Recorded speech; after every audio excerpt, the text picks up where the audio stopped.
Mercury is stationary direct. It has come to a standstill after 3 weeks of going backwards.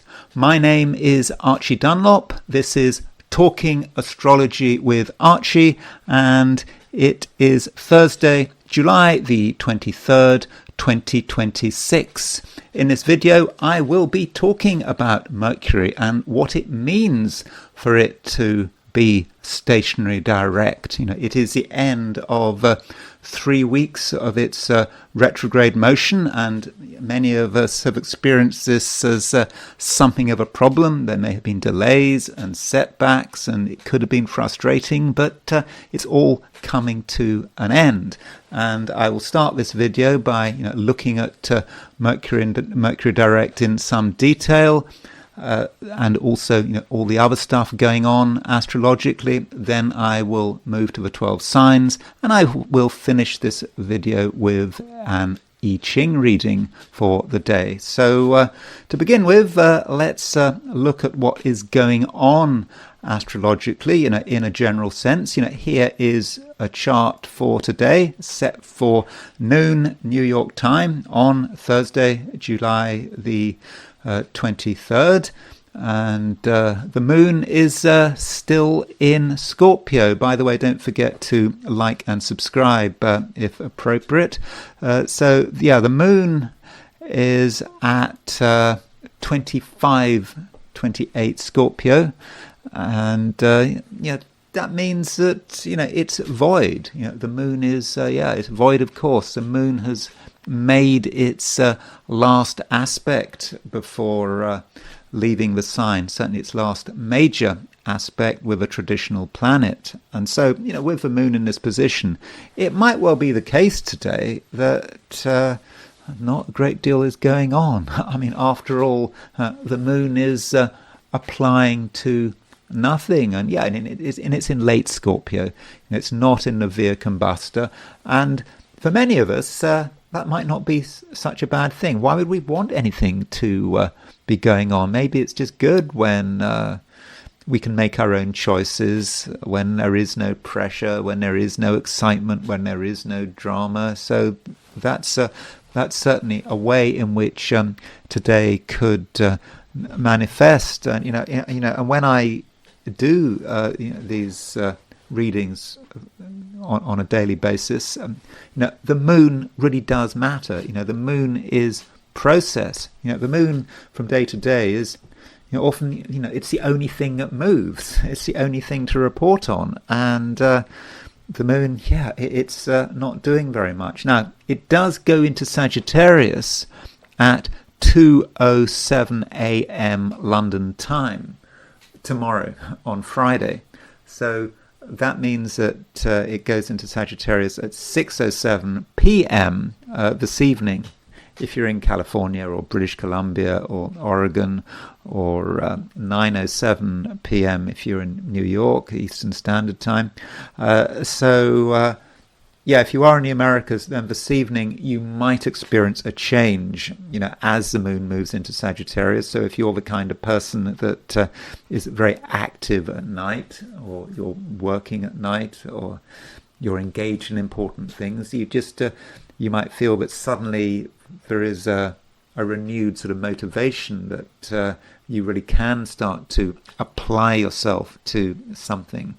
Now, as far as other aspects are concerned, we have the sun making two aspects of note. Firstly, the sun in Pisces the North Node in Pisces makes a quincunx to the sun in Leo,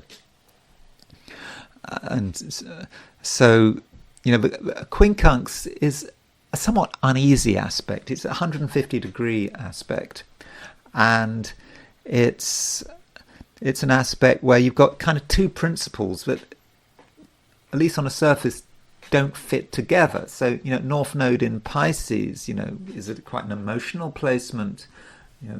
The way forward with the North Node in Pisces is to just, be flexible, to relax, just to become part of the of the seas, to break down one's boundaries, and sort of emotionally to flow. We can think about all of these things with the North Node in Pisces, and it's a North Node. This is the way forward. It's kind of what we should be doing, but it's making a quincunx to the Sun in Leo. I mean, Sun in Leo, very different energy. I mean, Sun in Leo, Sun, very strong Sun in its own sign. When you think of Sun in Leo, you think of the ego. You might think of a lion with a crown on its head, and it wants attention, and it is completely at odds with the North Node in Pisces, at least on the surface. And so maybe with this quincunx, we indeed have to be emotional. We have to be part of the flow, but we can't forget who we are. We can't forget the fact that we are individuals. We should be paid attention to. Yeah, we matter. And if we just absorb ourselves to the great oceans, North Node in Pisces, and just dissolve our boundaries, no, that's not the way it should be. I mean, that's a recipe for madness, isn't it? I mean, if we have no boundaries, then we just completely lose touch with who we are.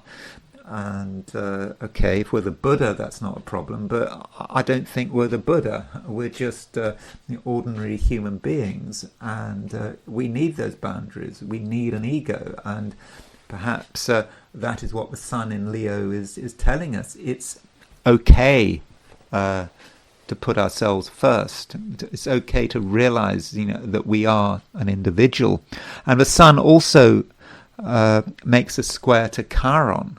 So we got the Sun at 0 degrees Leo, 0 degrees 50 Leo, making a square to Chiron at around 0 degrees 49, 050.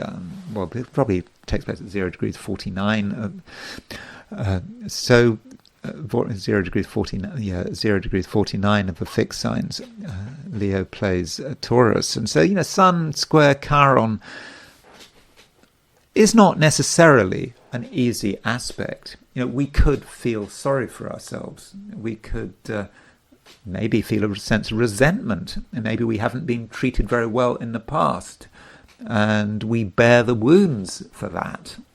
And so we might be thinking about all the things that are wrong, all the injustices that have been piled up, maybe not on us, but perhaps on other people, just an awareness of what is happening around us.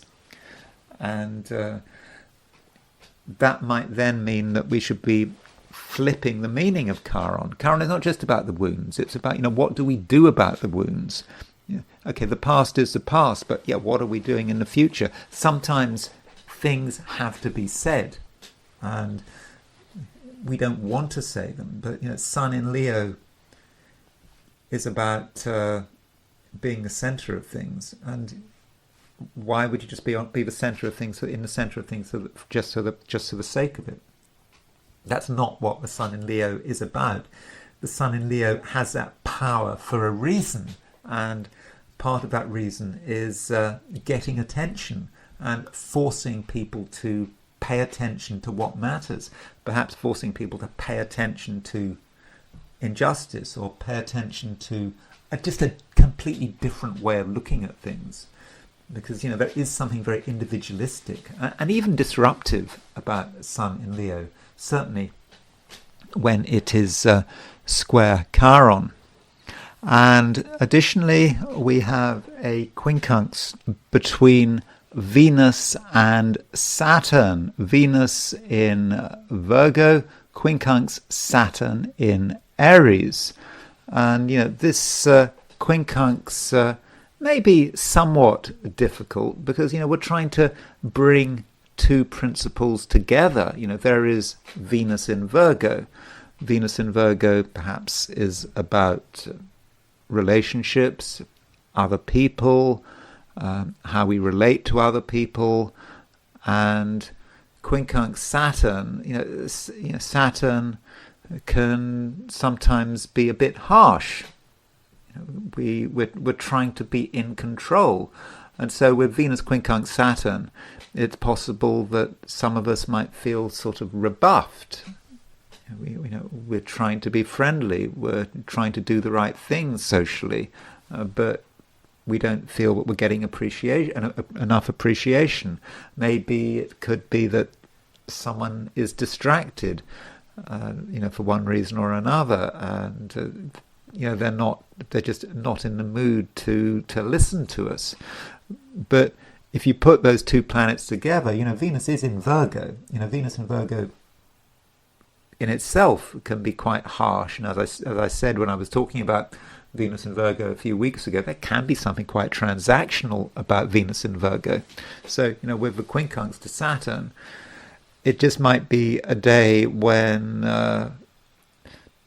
certain people are not just difficult, but they're just thinking about their own needs. And that's not just other people out there. That may say something about us as well. And so what we can do is, with this Venus quincunx Saturn, make a special effort to treat other people well, but in a disciplined way. It's not a time to just do what we're told, just to give in to people. It's not like that, but we can show respect. And if we feel that other people are not showing us respect, that other people seem to be distracted, or maybe they say something which is quite harsh, we shouldn't overinterpret it. It just might be just the kind of energy that is being generated by this aspect between Venus and Saturn. And ideally we should be able to bring together Venus and Saturn. Venus is perhaps about social responsibility. Saturn is about discipline and about being in control. And we can have both. We can look after our own interests, but also look after other people in a way that is responsible. And then we have Mercury going stationary direct, and this in a way is the sort of a main theme of the video. And I think that all of the 12 signs at some level are going to be impacted by this event, and this is something I'll just be talking about in a moment. But first of all, let's look at the astrology of today very quickly from the viewpoint of Sydney, Australia. Just this is a chart set for noon Sydney, as a representative of Australia, New Zealand, and East Asia. And so the moon at the beginning of the day is, the moon in the middle of the day is perhaps a bit earlier in the sign. It's 18 Scorpio, rather than 25 Scorpio. But the moon is still void. Well, in fact, the moon is making a trine to Mercury, perhaps earlier in the day. So if you are in Australasia and you've got something to talk about, something you want to say, and you want to be listened to, maybe you should get up early while that moon trine Mercury is in operation. But I think that's perhaps being a little bit pedantic, and maybe if you are in Australasia, you're perhaps like everyone else, and you should regard the moon as being void, and the moon will be void all day. Once that moon trine Mercury is done, and the moon is not going to go into Sagittarius until tomorrow, so perhaps you shouldn't have any sort of great expectations about what is going to happen, at least on a individual level, over the course of the day. And then there is the heliocentric view. If we put the sun at the center of the solar system, and you can see that the Earth has just moved into Aquarius, and so the Earth in Aquarius is moving towards a conjunction to Pluto. It's moving towards an opposition of Jupiter. So that kind of is just a bit different from what's happening geocentrically, because geocentrically the Sun is moving to a conjunction of Jupiter and an opposition of Pluto. So it's just a bit different, but it's kind of the same thing. And of course the Earth is moving to a to a trine of Uranus as well. So this really does tell us that we're not done with the Jupiter-Pluto opposition, because the Earth or the Sun, whether you're looking at it geocentrically, heliocentrically, is very soon going to pick up on it. And Venus today is making a sextile to Pluto. I mean, it's made an opposition to Uranus, and in fact Venus is making a trine to Jupiter, and it's making a sextile to Pluto. So you could say that Venus is really activating the Jupiter-Pluto opposition by trines and sextiles. So heliocentrically, this is kind of indicating that it's going to be perhaps easier than we had imagined to make things as good as possible. That's what Jupiter-Pluto is about. We want things to be better. We're just not satisfied with second best. And maybe Venus is talking about, who we talk to, who we're with, and it might be that by being with the right people, we can really do some good work. We can really make things look better. So perhaps there's a suggestion here that we should be working with other people in order to create general improvements. And then there is Mercury going direct. So Mercury goes direct at a particular time. So I make it that Mercury goes direct right at the end of the day, London time, at 11:57:52. I got that time from astro.com. So if you go to astro.com and you do a search, I don't know, astro.com ephemerides or whatever, it says it has 9,000 year ephemerides, and so if you look at the table for Mercury, you can read off that is the time. It says that Mercury goes direct, at universal time, 10:57:52 p.m. But of course, when you adjust that to British summertime, that is 11:57:52. So that's a moment when Mercury goes direct. If you're in New York, that's earlier in the day. Today, it's sort of 6:57:52 p.m. If you're in Los Angeles or the Pacific Coast, Vancouver, British Columbia, and so on, that would be 3:57:52 p.m. If you are in Sydney, Australia, that happens tomorrow at 8:57:52 a.m. And if you're in New Zealand, that's at 10:57:52 a.m. there. So yeah, it does kind of depend on time zone, but I don't think we should necessarily get too hung up on the precise moment that Mercury goes direct. The point is, it is at a standstill, and for the last 3 weeks, Mercury's been retrograde, and we might have felt this. Things weren't going quite as smoothly as we'd wanted them to. There might have been delays, and it could be sort of frustrations, and it might have said something about communications, maybe relating to phones, messages, and so on. But one always wonders with Mercury retrograde. I mean, Mercury does go retrograde quite a lot. It's not unusual, and while Mercury goes retrograde, life goes on. And I sometimes do wonder whether Mercury retrograde is something that astrologers in particular feel. Maybe if you're not an astrologer, you know nothing about astrology, then you don't get impacted by Mercury going retrograde. I mean, at least that's an idea. So 3 weeks ago, Mercury went retrograde at around 26 degrees Cancer. So there is this question: how long does it take for Mercury to go forward to where it was when it went retrograde? to cover that lost ground. And it takes a couple of weeks, and it's not until I think it's August the 7th that Mercury gets to where it was 3 weeks ago. So you could say that this Mercury retrograde stage, phase, although it's going direct right now, it just may take a couple more weeks before things are really back to normal. So this is the chart for that this precise moment, and when Mercury goes direct, you could argue that it is a moment of power.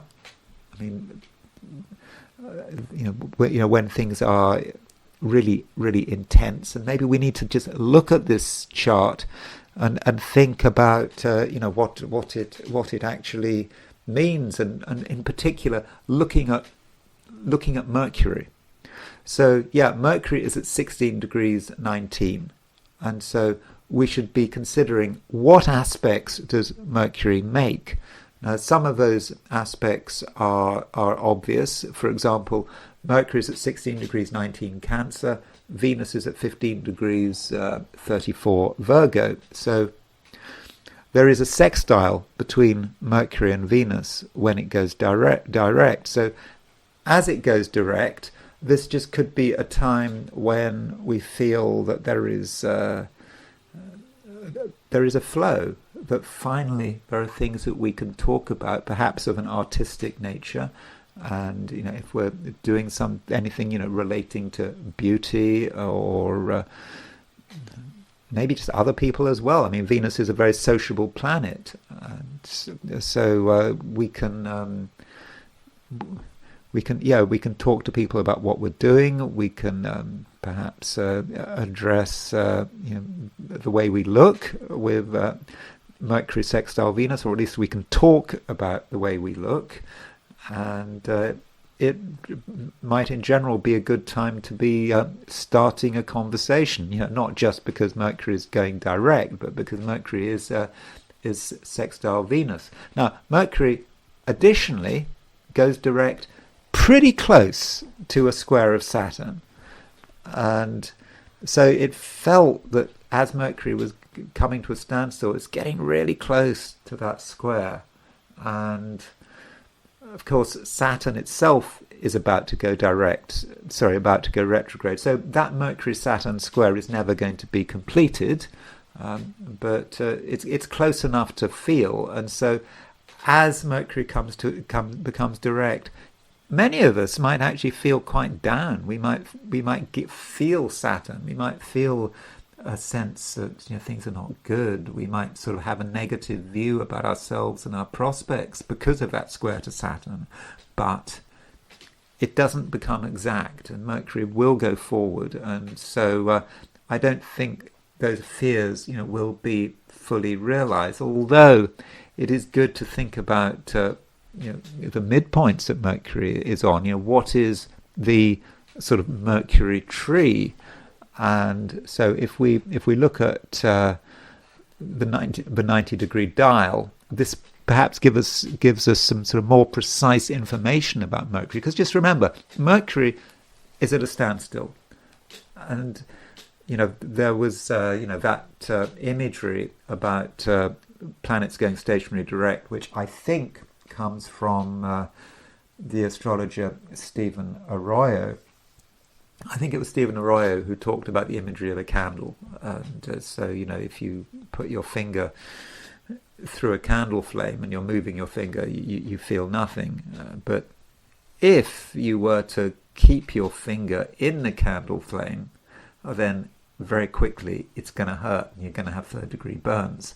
And so you could say that Mercury going stationary direct, it's like the finger in the candle flame. It freezes something, and it becomes very intense. So that's why it's very important to look at what Mercury is doing. And I'm into midpoints, so I think one should see what midpoints are involved.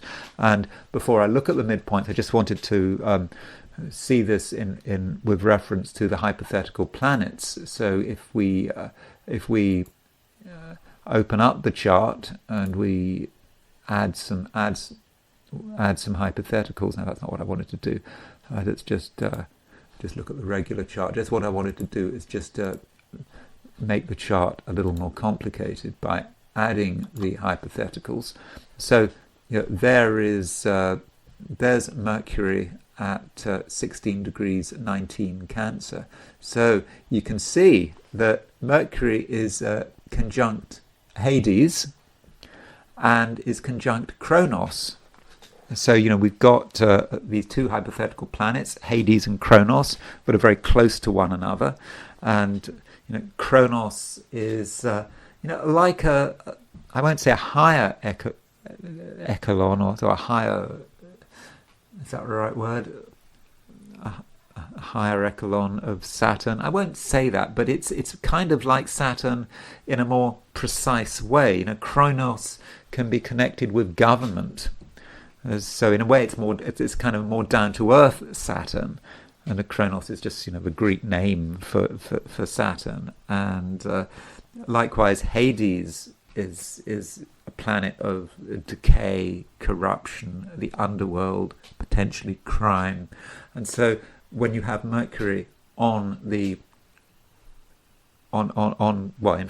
Kronos Hades midpoint, that might say something about what is happening in the world. So if you put Kronos and Hades together, you might get the imagery of crimes committed by the state,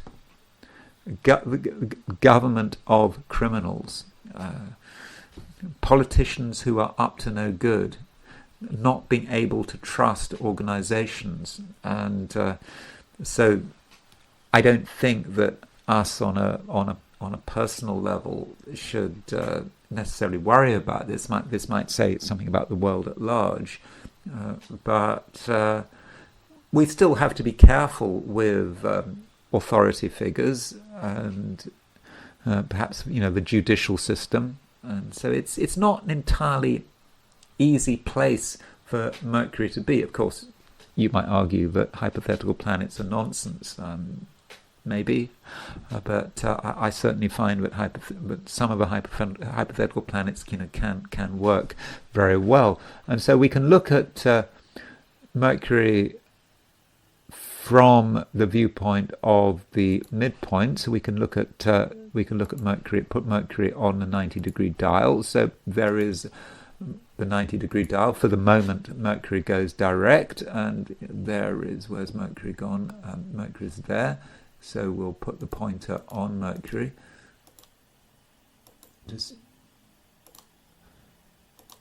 So we see what we already know: the fact that Mercury is on the Hades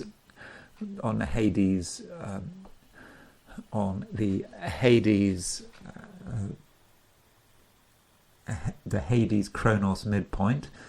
Additionally, it's quite close to making a sesquiquadrate of a nodal axis. So there's a nodal feel to it, and in terms of the midpoints, Mercury is on the Saturn Hades midpoint. It's on the Hades Kronos midpoint, and it's on the Moon Uranus midpoint. So it's on those three midpoints, and so with Mercury on the Saturn Kronos midpoint, there is just a feeling of government in general, and perhaps the repressive power of the government being felt as Mercury comes to a standstill. And then that develops further. You have Mercury additionally on the Hades Kronos midpoint, so it becomes a repressive government, but becomes so repressive that it perhaps starts to verge on the criminal. And then the other midpoint is the Moon Uranus. That is the response. That is the way perhaps the people at large respond to the governments that they have to deal with, that they are subject to. So yeah, governments and the unpleasantness of governments, I think that is a big part of what this Mercury Stationary Direct is about. And I wanted to look at a few people who might be one country that might be influenced by Mercury going stationary direct. And one question I had or have is, can you be impacted by Mercury Direct before it happens? So, when you think about new moons and full moons, it's often said that you can have there can be a full moon, you can have a degree of a full moon, but you can be affected by the full moon maybe a week beforehand or 2 weeks beforehand. Is it the same with Mercury going direct? I don't see why not. Time goes forward, time goes backwards. At least that's how one sees it, perhaps from an astrological perspective.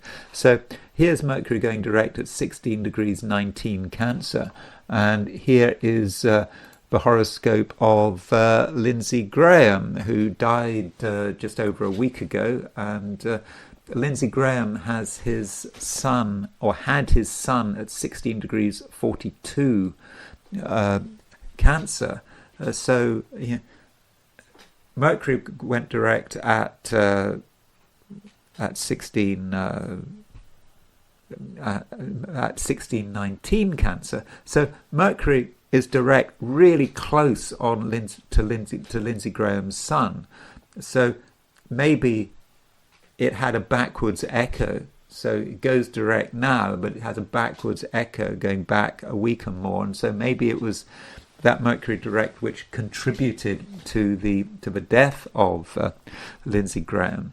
Now, Lindsey Graham had many interests. He certainly wanted to continue with the war in Ukraine. And one Ukrainian who has got a lot of publicity is Zaluzhnyi, Valerii Zaluzhnyi, I think is his first name. So Zaluzhnyi was the commander of the Ukrainian army, and he was held in good regard, certainly by a lot of people in the West. And he was fired by Zelensky and replaced with Siersky. And Siersky has now himself been fired, and you've got another general who's taken his place. And Zaluzhnyi is Ukrainian ambassador in London, and he is an important person, and he writes op-eds, sometimes in the British press. He has particular views, and he is seen as being a rival to Zelensky.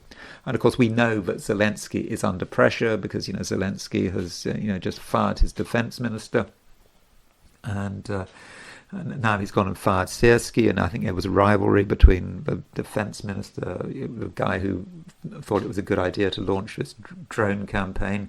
Anyway, the thing about Zaluzhnyi is he has his sun at 16 degrees 3 Cancer. Well, I don't have the time for Zaluzhny's birth. So with Mercury going stationary direct on Zaluzhny's sun, this might really catapult him into the limelight. So now that there's trouble in Kiev, I think many people want him to take over from Zelensky. They see him as being a potential president. Zelensky doesn't take kindly to rivals, to other people getting the attention. That's why Zaluzhnyi was shunted off to London. So he's certainly someone who we should be thinking about. Inevitably, Zaluzhnyi is going to be in the news. Astrology aside, because we just had changes in the Ukrainian army with Siersky going and Zelensky under pressure. So as far as what that might mean, if you look at his sun, his sun is square Uranus, so we have to look at Sun Uranus. There is something quite dramatic about it, and someone who is into perhaps taking sudden action. And the sun is actually quite close to his Mars-Uranus midpoint. So there is his Mars at 11 degrees Aries, Uranus. So the Mars-Uranus midpoint is going to be at about 15 degrees Cancer, Capricorn. So I think that that Mercury going stationary direct is really likely to have a big impact on Zaluzhnyi, and I don't really want to comment any further. on that. And then there is the UK. And so the UK has a new Prime Minister, Andy Burnham. I have been meaning to do a video on Andy Burnham, a separate one on Andy Burnham becoming Prime Minister. And I'm thinking I'll do a video on the UK, and I'll talk about Andy Burnham, the UK, and Nigel Farage. And hopefully I'll do that as a standalone video. I kind of wanted to do it earlier, but I haven't got it together yet. But anyway, so with Andy Burnham, we do not have a time of birth. He is a Capricorn, born on January the 7th, 1970. And the thing about Andy Burnham is he has his sun at 16 degrees 44 Capricorn. So Mercury goes stationary direct, right opposition his sun. And so this means that it's not just the fact that he's got Mercury direct on his sun. It's the fact that this Hades Kronos conjunction is opposition his sun. And so Hades and Kronos, yeah, it is about government, about him perhaps coming to power. But how easy is it going to be, and what's his first experiences going to be of power? I mean, I will talk about this a bit later, but the point is, it just doesn't seem too easy, and maybe things are going to turn up pretty immediately. You know, remembering that it's not just Kronos; it's Hades. You know. And as I've just said about Hades and Kronos, it is the dark side of the government, and what he's doing and what he's trying to create. And it just may be that he comes across an unexpected problem at a very early stage of his premiership. But of course, it may be nothing that we, the public, ever get to find out about. At least we don't get to find out about when it's happening. Maybe we'll find out about it later. And Andy Burnham, with his sun at 16 degrees Capricorn, that links with the 1066 chart. So this is the chart for the coronation of William the Conqueror in 1066. And I think it is a very relevant chart if you want to know what's going on in the UK, even though it is a chart just for England and William the Conqueror becoming king. Is that Mercury is at 16 degrees Capricorn. So Andy Burnham's sun is conjunct England's Mercury, and Mercury goes stationary, opposition this conjunction, opposition England's Mercury, opposition Burnham's sun, and Mercury is stationary, and it's all linked up with Hades and Kronos. So I kind of think that is bad, actually. I mean, it's certainly, we can see how it pushes Andy Burnham into the limelight. Kronos is about power, it is about government, but what kind of government, and what kind of challenges is he going to have to face? I'll try and talk about this in another video. And now I want to turn to the 12 signs. So these are my forecasts for the 12 signs for today, which is Thursday, July the 23rd, 2026. Aries.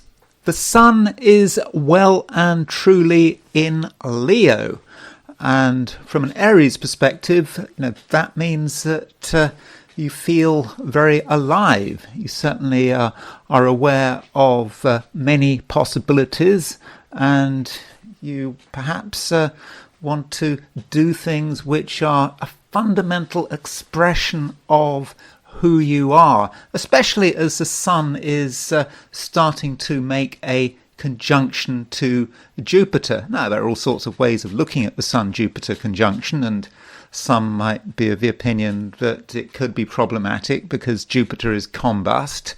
But, the sun is a body that does have a special relationship with Aries. I mean, after all, the sun is exalted in Aries, and so I think that this Sun-Jupiter conjunction, which is getting closer and closer, just less than a week to go before it becomes exact, is something that is really going to give you a real lift. So there's certainly a lot to be positive about. Additionally, you have a fair amount of power, Aries. So if you want to assert yourself, then I think you can. If it's something that you are quite obsessed about doing, then really, what can stop you? I mean, if you are completely serious, and that might be important. Seriousness does matter. If you take a sort of a relaxed approach and you're not particularly committed to anything, then it might be a problem. I mean, different Aries people have different approaches, and as far as is possible, you should try to be serious. So if you're of a relaxed disposition, you don't want to be too relaxed, because intensity does count for a great deal, especially as the moon is in Scorpio for pretty much all of the day, certainly outside the Americas. And so that does mean that an intense approach, I think, is going to pay a dividend. And if you make a decision perhaps at the beginning of the day that you really are going to do something, then I think that you really can make an impact. And of course, we also have Mercury going stationary direct, so it comes to a standstill. Okay, it might be today, it might be tomorrow.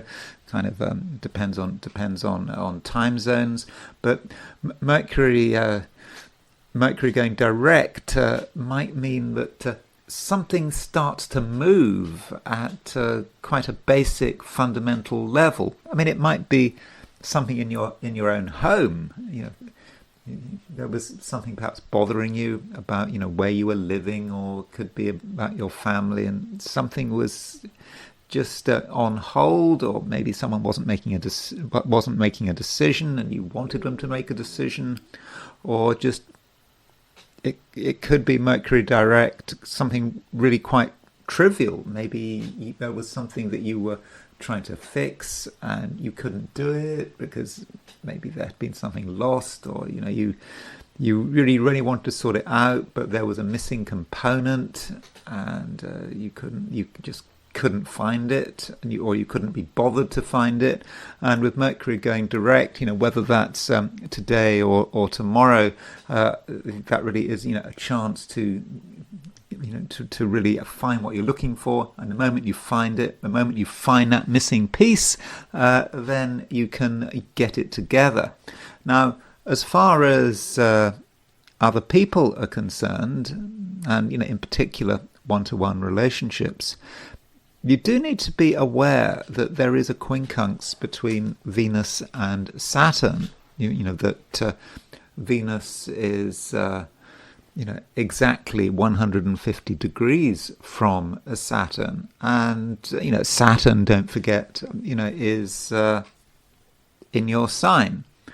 And with this Venus quincunx Saturn, there is some possibility that you take out Saturn on other people. It might be through deliberate action. It just could be about your just overall attitude. And Saturn is a serious influence, and I've already said that it's good, Aries, for you to be serious. But the reason you're being serious is because you want to get yourself together. You're not necessarily trying to set yourself up as some disciplinarian, as someone whose pure function in life is to make other people's lives difficult. That's not what it's about. But I think it would be worth considering how you come across. And with Venus quincunx Saturn, it might be that there's just something about your attitude and approach which is difficult from another person's perspective. So, in terms of relationships, really do think about how you are coming across, because, people notice things, and for you it just might seem to be completely trivial. You say something, you ask for something, and you just move on straight away. That is one of the great things about Arians. They just move on. Even when they seem really annoyed, when you almost seem to be sort of having a fight with them, then they just move on, and it's as if nothing had happened. But you have to think about what impact you're having on another person. So something that to you is not really worth thinking about could be to another person, particularly someone close to you, could be a big deal. And so if you are dismissive, or you say something on the spur of a moment, it could stay there from another person's perspective. And of course, we always think that it's us making the judgment. We're always thinking and analysing other people, but other people are doing the analysing as well. They're trying to work you out, and you do not want to give the wrong impression. So really think about this. Think about how you're coming across, and it is a quincunx, and so that means that with the quincunx, that there is a constructive way of using this Venus quincunx Saturn. So if you're going to be tough with another person, be very, very aware of what you are doing. Be consciously aware of what impact you are having, because then the Venus quincunx Saturn can perhaps work in everyone's favour. You are perhaps showing some seriousness and showing some respect even. You're perhaps paying attention to what another person is saying. And it's not necessarily easy, but it can be done. And it just might be that by offering someone a bit of help, not very much help, but just enough help to show you're serious, because you are right now a more serious person than usual, and you really get a real feel for what it means to have Saturn in Aries. Yes, there is a negative side to having Saturn in Aries, but I think in terms of being responsible and really able to concentrate on another person's needs without sacrificing your own needs, there's certainly a positive side to this quincunx. Taurus. Right now, Taurus, we have the moon still in Scorpio. For pretty much all of the day. Okay, if you're in the Americas, then late in the day the moon will go into Scorpio, but perhaps you shouldn't worry about that too much. I mean, the point is the moon is in your opposite sign, and it's not doing a great deal in your opposite sign in Scorpio, because right now there are a lot of planets in early degrees, particularly those outer planets, and so the moon has made all the aspects, and so the moon is void in Scorpio, and you might think moon void, it just means that nothing much is going on. It might seem a bit boring for the moon to be void, of course, but there is an advantage here. And the advantage is that the moon is in the last half of Scorpio. It's not in the Via Combusta. It's not making any difficult aspects. And one way of looking at a void, of course, is to say, well, it gives freedom. It means that you can largely do what you want. So definitely a positive side to the moon in Scorpio, at least the moon in late Scorpio. And so as far as other people are concerned, it might well be that they promise a great deal, and you might think that you have to really pay attention to certain people and even be there at their beck and call.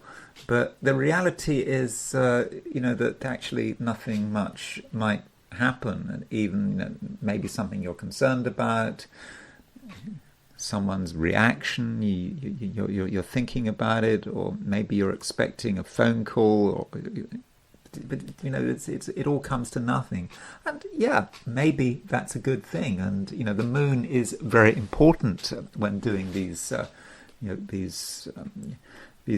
12 sign readings. And the moon is action, it's process, and you might just feel that just nothing is going on until the moon moves into Sagittarius. Now the moon does move into Sagittarius this evening. If you're in the Americas, I think it moves into Sagittarius at 7 minutes past 6 in the evening in California, or 7 minutes past 9 in the evening if you're in New York. But that is late, and I probably wouldn't be inclined to worry about that too much. Now we do have another aspect to consider. Well, we have a couple of other aspects. It's not like it's all about the moon. I mean, Venus is your ruler, and Venus is, it's still moving through Virgo. In fact, Venus is right in the middle of Virgo. It's at 15 Virgo today. So, God, sooner or later, Venus is going to be in Libra at the beginning of August. Venus moves into Libra. But for the moment, it's firmly in Virgo, and it's good that Venus is in an Earth sign. And I think that there are ways in which you can really, express yourself, express your creativity, and do things that you enjoy. That's all well and good. But then Venus makes a quincunx to Saturn, and this quincunx to Saturn probably works on a psychological level. And what it might be about is you may be trying to relax, trying to enjoy yourself, but you just hit upon something. Something makes you stop. It could be something going on in your mind, a sort of a thought, a realization. You're considering, different possibilities. Maybe there's an element of fear. What if? What if there was a worst case scenario? Maybe you should stop what you're doing and protect yourself. But what exactly are you worried about? And Saturn could represent an irrational fear, and so it's important to isolate that fear, and that there lies the positive aspect of that Venus quincunx Saturn. Because when you're dealing with a quincunx, what ideally you should be doing is you should be really trying to integrate something. The word integrate, I think, is quite important when dealing with quincunxes. And I think you're trying to integrate Saturn. So Saturn represents something that you should be aware of psychologically, and really think about. Ask yourself, what is this about? And that Venus quincunx Saturn might be about a psychological exploration. Don't look at the worry itself. Don't think that the worry is significant because it might lead to direct harm. The worry itself might be interesting. The reason that worry exists, and it might be psychological, and it might not be related to anything real. And another thing we've got, which is perhaps in a similar vein, is a square between the Sun and Chiron. So of course Chiron is in your sign. It's at 0 degrees 49 Taurus, squaring the Sun at 0 degrees 50 Leo. That bothers me, actually. If you've been listening to my pieces on Taurus, you'll know that I have Taurus rising. You'll also know that I have Mars at 0 degrees 50 Taurus. So I'm going to have Chiron exactly on my Mars, and I'm going to have Sun exactly square my Mars. So I don't know. I'm a bit concerned about Thursday, but that's not your problem. As far as you are concerned, I think that Sun square Chiron is certainly going to emphasize the Chiron energy. So if there is something concerning you, something bothering you, it might not be just about Venus quincunx Saturn. It could be about Chiron, and feeling maybe that there is some kind of wound, some wound that maybe isn't entirely healed, something which maybe took place long ago, and it could be holding you back. It could be preventing you from enjoying life, and it would be good to kind of work out what it's all about, and also work out an appropriate response. And if we're talking about Chiron, with Chiron, right at the beginning of Taurus, it is about you finding your own individual path, an individual path which might be, at odds with the rest of humanity. And when you have a wound, or you have a perceived wound, that can make you feel different. Now, just because something has gone wrong in the past doesn't in itself make you feel special. I mean, we live in a society where everyone wants to feel special, where everyone has got some grievance. And so, because everyone has got a grievance, that seems to make every grievance kind of, irrelevant. Everyone puts everything on their own terms. And that is... a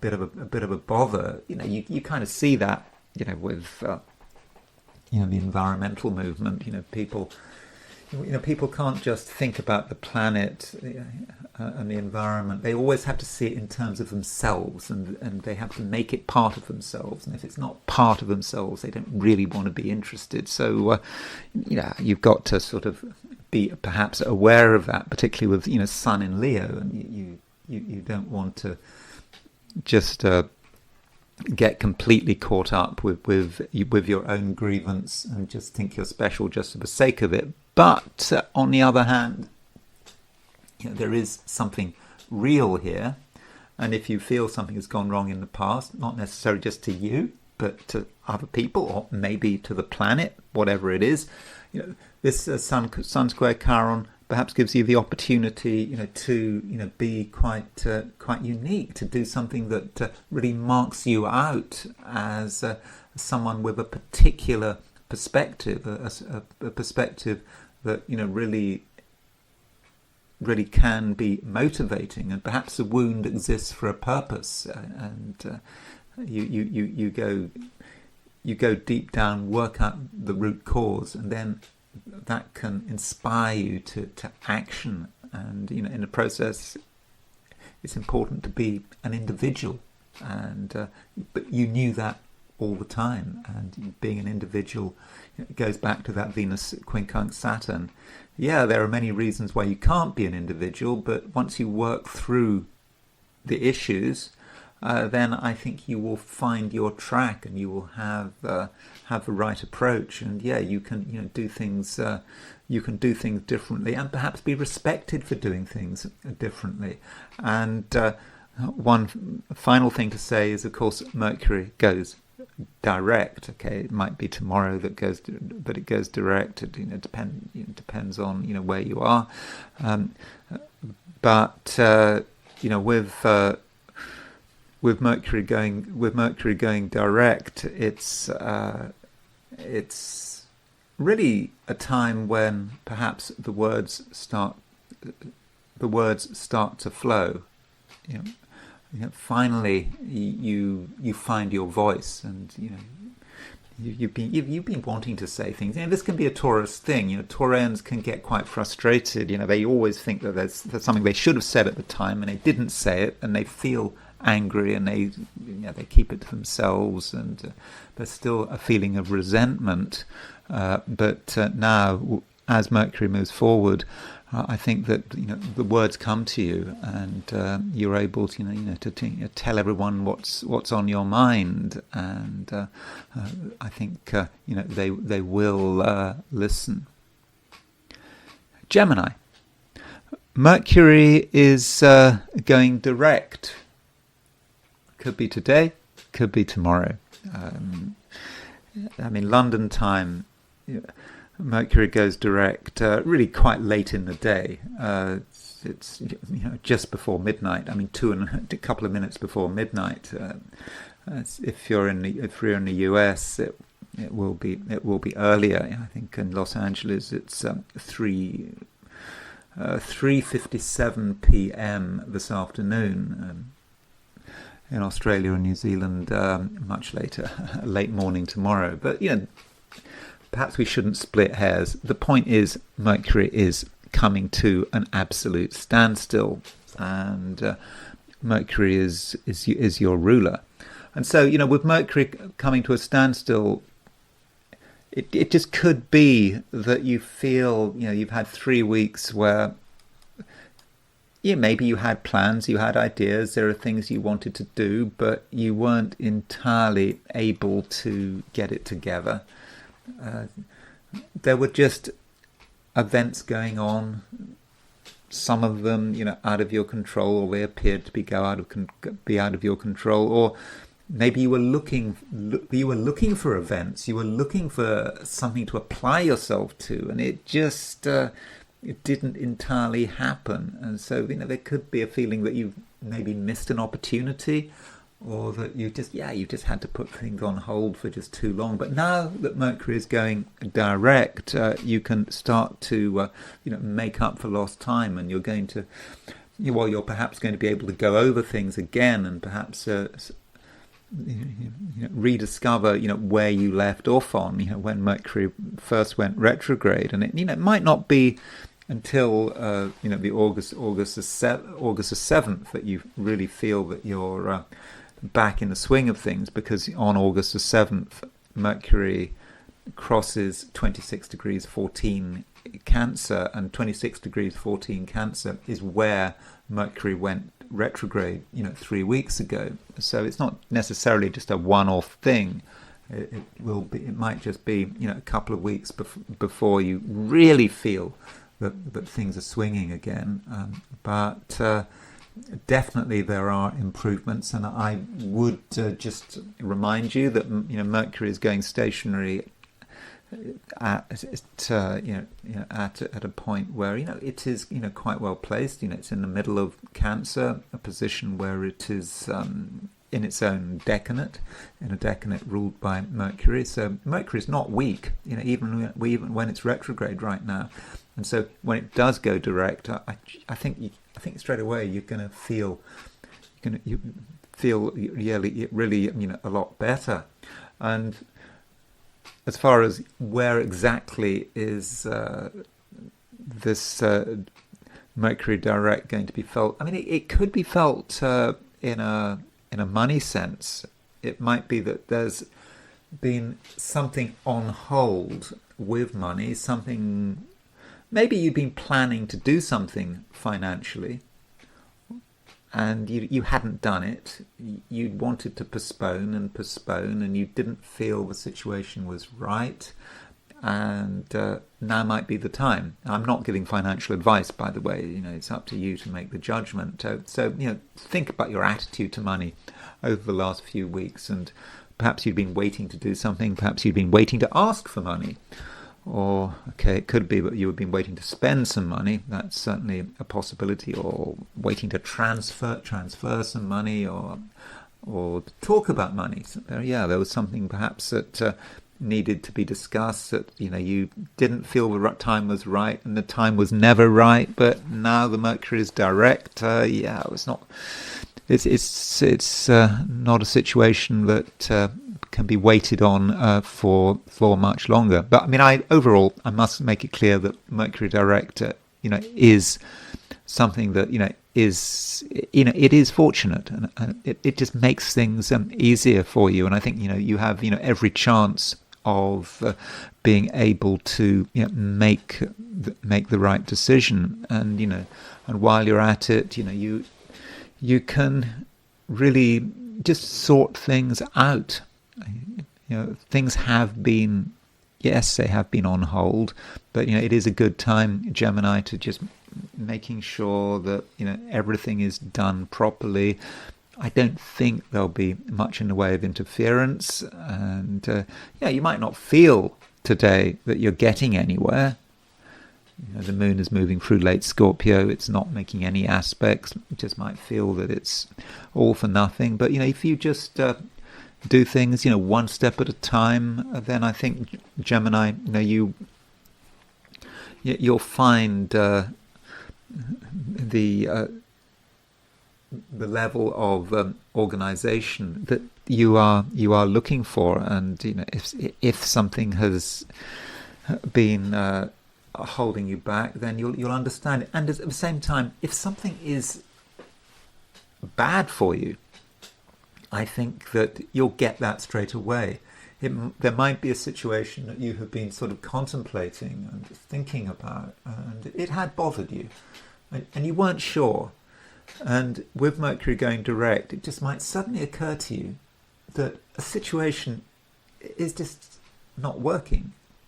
You kind of persisted with it for a long time, and you may have felt that you were at risk, or that you were almost on the precipice, that if you persisted with this situation, something bad could happen.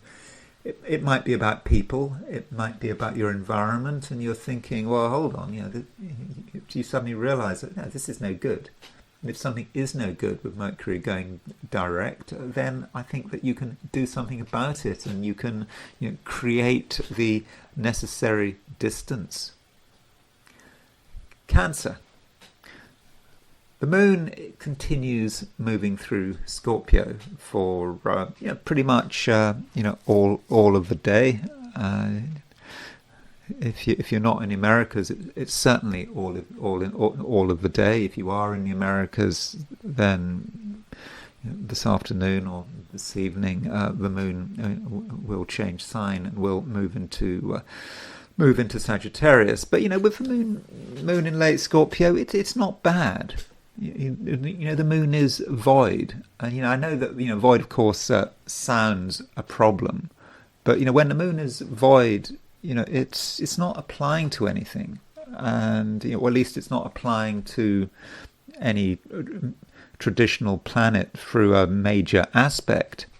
And so when the moon is void, that potentially gives you a fair amount of freedom. You can make your own choices. If you don't want to do something, you don't have to do it. If you are concerned that some outside force or person might pressurize you, nothing's going to come of it. And that is a way of looking at a void moon. Nothing will come of it. And if you know that nothing will come of it, then that just does make things a lot easier for you. Okay, I'm not telling you absolutely that nothing will come of it. Don't necessarily take my word for it. But all things being equal, I think that it's unlikely to be a problem. And if there's something you're worrying about, perhaps you're worrying about nothing.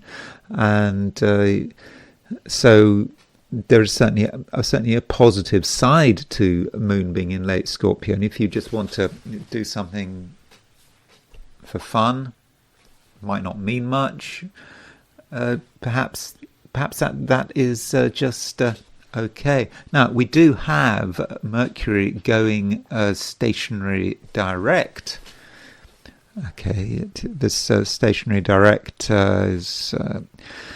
It does take place potentially quite late in the day or into tomorrow. I mean, in fact, if you're in New Zealand, Mercury doesn't go stationary direct until I think 10:58 on Friday morning.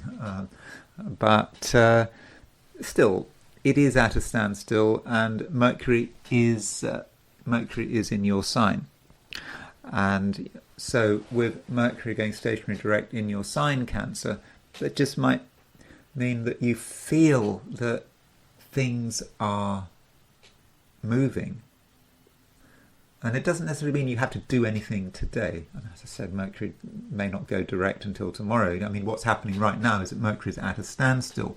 So when you've got Mercury at a standstill at a time when the moon is void of course, then you could really say, well, that is about nothing happening, nothing that you absolutely have to do.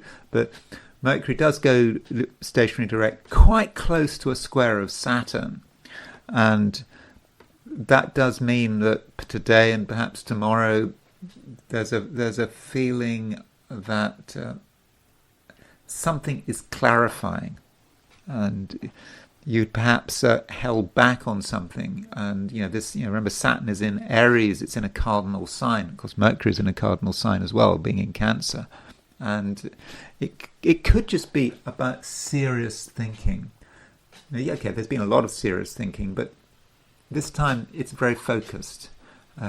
You start to make decisions, and perhaps you're ready to make decisions that over the last few weeks you just weren't prepared to make. And once you make those decisions, once you have that certainty, that special Cancerian certainty.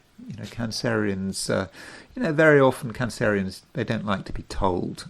And that can be a slightly annoying feature of Cancerians. But what's even more annoying about Cancerians is that very often they're right.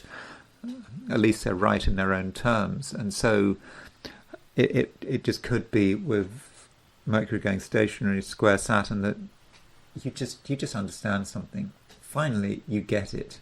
And once you have that certainty, then really it's all very straightforward. You know what needs to be done, and it requires some effort. It might be related to your work. If you have a job, or perhaps if you're looking for a job, you just say, well, this is how it is. You finally get it, and once you understand it, you can take the appropriate action. Leo. The Sun now is, definitely in your sign. So at noon today, the Sun is at New York time. The Sun is at 0 degrees 50 Leo. So it's definitely arrived. Of course, this is Sun in Leo from a Western perspective. If you're into Vedic astrology, the Sun is still in early Cancer, but I use Western astrology. I mean, most of the time I use Western astrology. So, the Sun is really very strong. So do remember that. And while the Sun is in Leo, you can really take advantage of this. Or, what we could say is that, it is, your time of the year, and you can really, be yourself, and at the same time, right now, you can be, appreciated, really appreciated, and I think people are going to like you, and I think that your popularity ratings are going to be, higher than usual. Now, that doesn't mean that you are necessarily going to want to immediately be sort of out and about. Just because you've had this sign change doesn't mean that you're automatically going to change your behavior. I mean, we do have the moon in Scorpio. So moon in Scorpio, Sun in Leo. Well, we've just had a first quarter moon. And, first quarter moons are about working out what needs to be done given the current situation, given the changing situation. Because we had a new moon just over a week ago. That new moon was in Cancer, but now that the Sun has gone into Leo, that new moon kind of starts to have a Leo feel to it.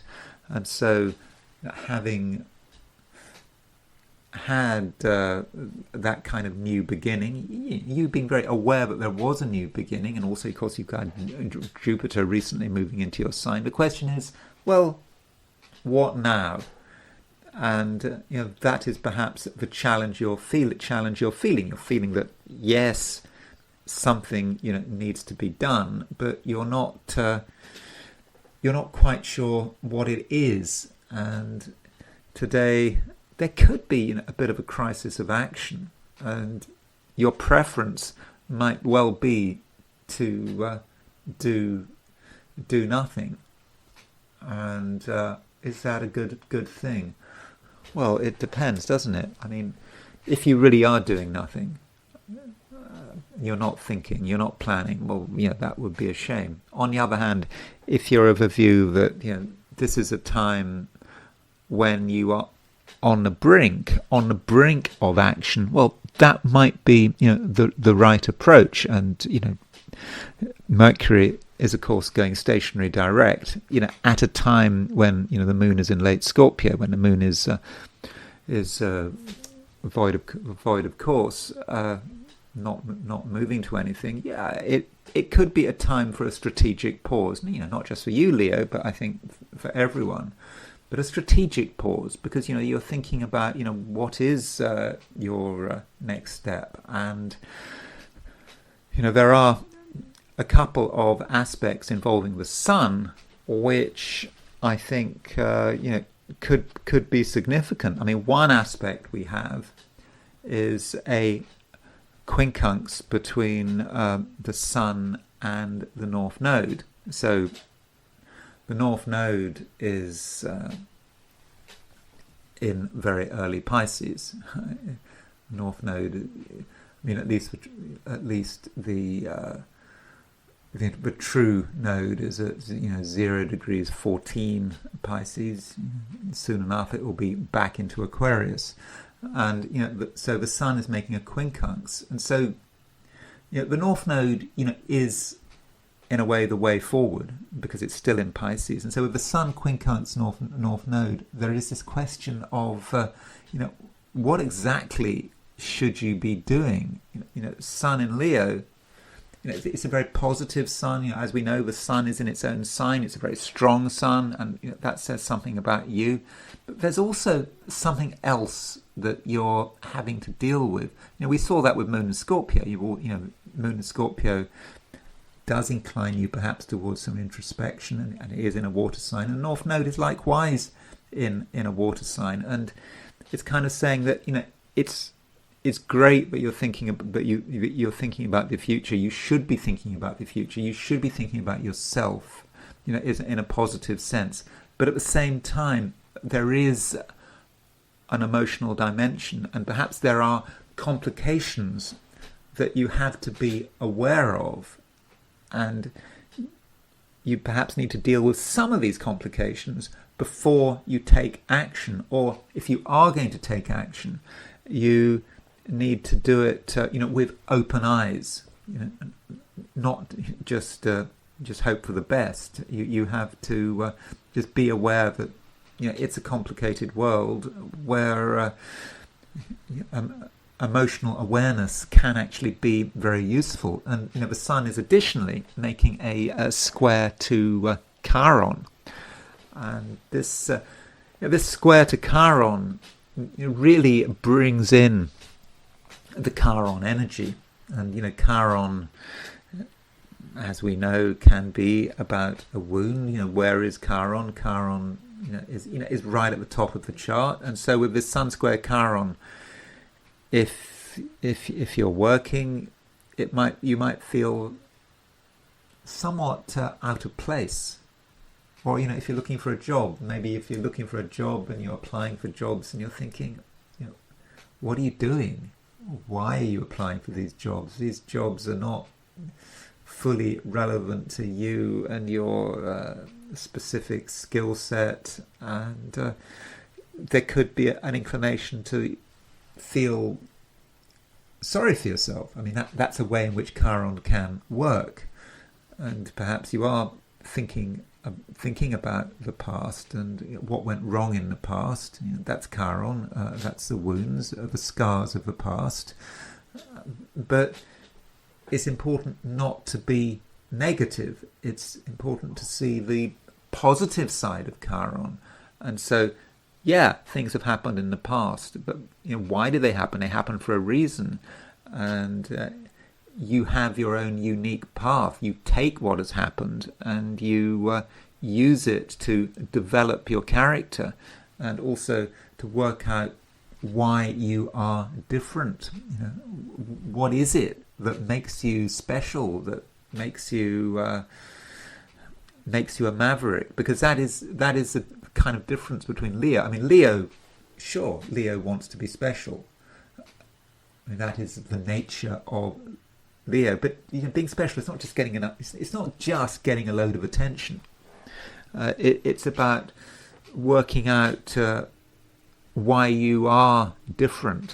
What is your unique contribution? And sometimes when you find your unique contribution, in the first instance, you may not be very popular. You might get resistance. You could be disruptive, and there is this disruptive side to Chiron, which the sun aspect, the solar aspect with Chiron, really could bring out into the open. And I don't think, Leo, that's anything to be afraid of. Perhaps the Sun square Chiron is something that you just have to do. Yeah, it might be a bit of a risk. It's always a risk when you stand out, when you say things which are unexpected, when you're perhaps a little bit disruptive, but you have the charm and the people skills to be able to see it through. Virgo.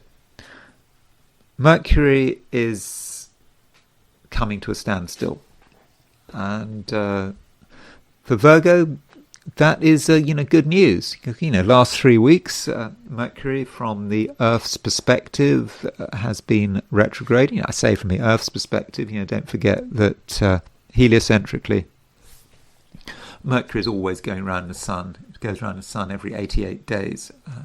From a geocentric, it's only from a geocentric perspective that Mercury appears to go backwards. But we are looking at things from the Earth's view, and so with Mercury coming to a standstill, it just might feel that is such a good thing, that finally things are starting to move. And so if there have been recent delays, or perhaps a few setbacks, or people just not honouring their promises, all of that kind of stuff, then I do think, Virgo, that the situation is now very much improving and will improve. And also, of course, the Moon is now out of the Via Combusta, so it just makes things much more straightforward. And as a Virgo, that is something you very much appreciate. And you look around you, and it becomes clear what is going on. And it's with Mercury Direct. It's also has a perception feel to it. So you start to see things for the first time, maybe, or rather, you might have been puzzling over things. You hadn't fully been able to work them out, but now with Mercury going direct, the penny is starting to drop. Now, that might mean that you have realizations that you weren't fully expecting. You might perhaps see the problems around you. The problems in society, for example, or you finally recognize that something is bad news. You weren't sure for the last 3 weeks. Is it good? Is it bad? Now it occurs to you, no, this is bad. This is something you want to avoid. You may be able to see the rot in something, the way that something might be a force of disintegration. And it could really be a problem if you were to stay with it. And so Mercury going direct may actually give you the impetus to get away from something which could be a problem if you were to persist with it. And so that's certainly one way in which Mercury direct could work. Then there's a social side to Mercury going direct. I think that with Mercury going direct, it may be a time when you start to recognize who your friends are. There have been perhaps other people around, and you just weren't quite sure, and you weren't quite sure who to trust. And now that Mercury is going direct, it becomes much clearer who you can trust. And while you're at it, I think that you can discover your authority. I think this has been happening. I think I mentioned this yesterday as well. But you recognize that there are areas in which you have a definite authority, where you're an expert, where you should be absolutely listened to. If people don't listen to you, well, that's their problem.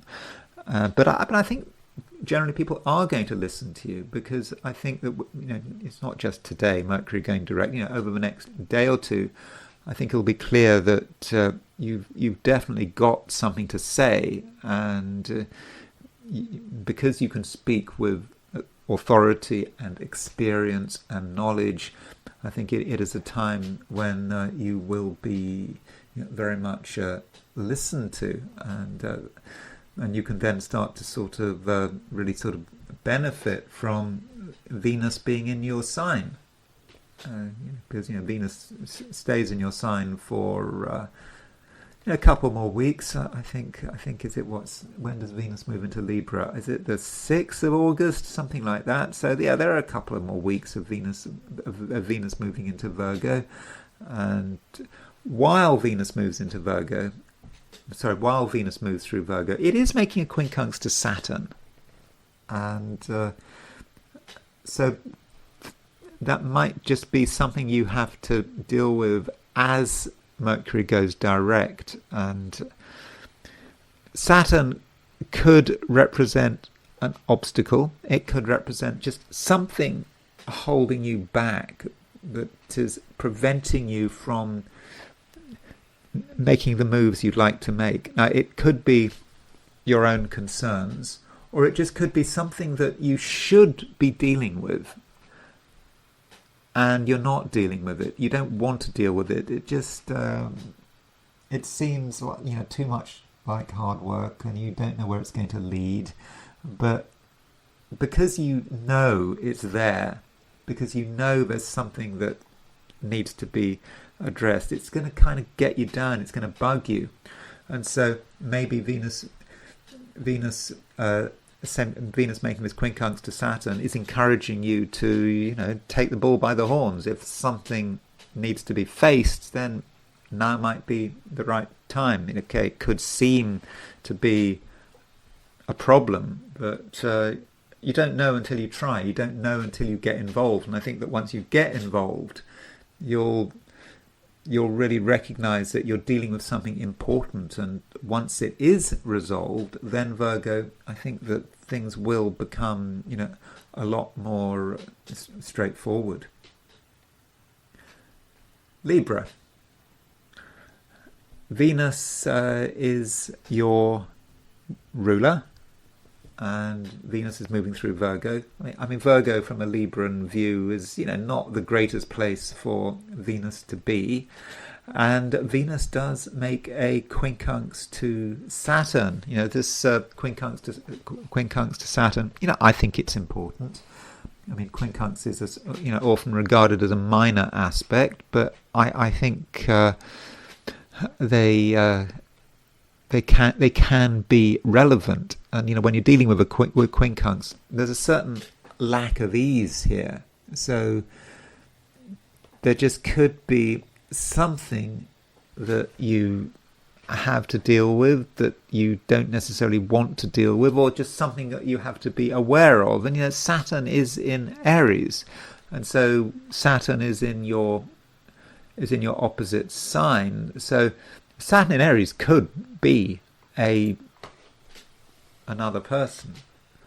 And the question is, how do you deal with this other person? And of course, Venus is not just the ruler of Libra. It's a sort of a universal significator of relationships. And so there's just something bothering you maybe about your social scene, or something bothering you about a particular relationship, and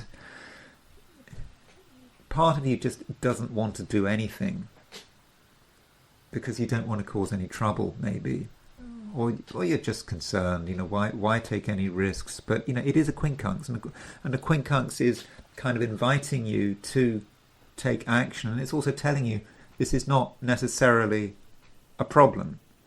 In fact, it might be that another person needs to be integrated into your life, and you have to recognize them as a whole person. And it could be someone who in the past had has just kind of slowed things down, and they had tried to make your life difficult, but maybe there was a good reason for it. So do think about the various people around you. But there is another way of looking at Venus quincunx Saturn. It could well be, but we're not talking about another person. We could be talking about what's the term in Freudian psychology? The superego.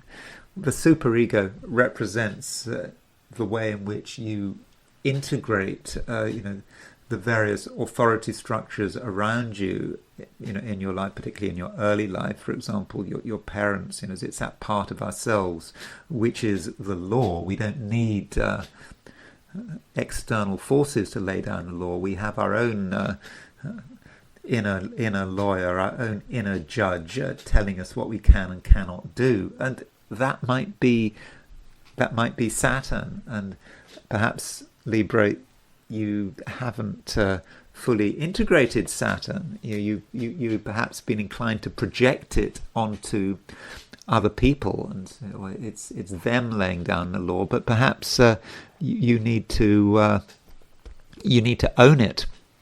And so you could be sort of telling yourself that you can't do certain things because it's not right. Not because it's going to be necessarily materially bad for you, it's just wrong. And with Venus quincunx Saturn, you might want to question that. Just because you are telling yourself that something is wrong doesn't necessarily mean it is wrong. It could be that you're sort of over-interpreting things, or that you have perhaps created routines for yourself, or systems which are just too tight. And maybe that Venus quincunx Saturn is perhaps asking you to get in touch with that inner moral force, and even to question it. Have you really got it right? Perhaps you're being too doctrinaire. Perhaps you're even being too moral. Try to perhaps be logical. Ask yourself, what is the purpose of a rule? What is the purpose for a set of rules that you might be giving yourself? So there is certainly something very psychological about that. Venus, about this quincunx between Venus and Saturn, and there is just some possibility that it kind of grinds you to a halt. But should it be grinding you to a halt, especially now when Mercury is going stationary direct? So that happens today, or maybe tomorrow. London time, it takes place a couple of minutes before midnight today, very late in the day. And if you're in continental Europe, Australia, New Zealand, this is going to be tomorrow.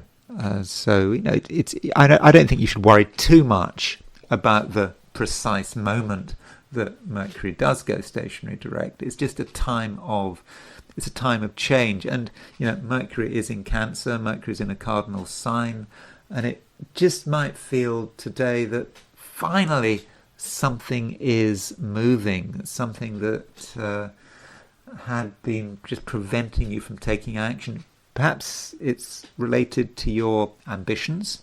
You had ambitions, but you weren't able to see them through, and now you can see the light at the end of the tunnel. Or it could be, if you're working, it could be, but the last 3 weeks had their problems. You weren't fully able to be yourself. You felt that there were circumstances going on around you which perhaps everyone was involved with, and it just seemed all very unsatisfactory. But now that Mercury is going stationary direct, things are moving, and we're going to get a sense that things are returning to normal.